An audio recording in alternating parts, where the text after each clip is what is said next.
ধরুন আপনার family হিস্ট্রিতে diabetes আছে, আপনি একটু মোটাসোটা, সাথে রেগুলারলি স্মোকিং করেন বা মদ খান, তার সাথে সেডেন্টারি লাইফস্টাইলকে ফলো করেন। কিন্তু তারপরও আপনি একজন কিন্তু স্বাস্থ্য সচেতন মানুষ, তাই regularly fasting blood sugar check করেন যে আপনার ডায়াবেটিস তো হয়ে গেল না এই ভয়ে।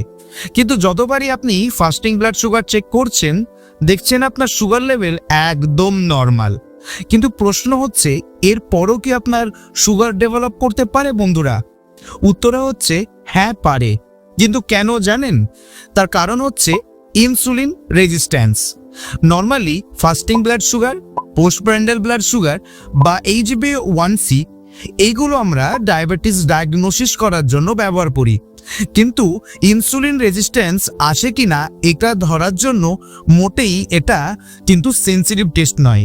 এর জন্য আপনাকে করাতে হবে ফাস্টিং সেরাম ইনসুলিন এবং HOMA-IR হুমা আয়ার টেস্ট।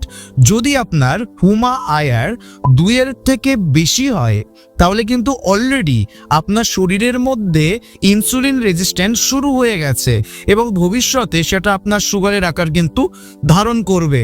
তাই এখন থেকেই অবশ্যই আপনার ABS, PBBS বা HbA1c নর্মাল থাকলেও আপনার ইনসুলিন রেজিস্ট্যান্স আছে কি না সেটা অবশ্যই চেক করে নেবেন। আর এরকম ফ্যাক্ট জানার জন্য আমাদেরকে ফলো করতে একদম ভুলবেন না।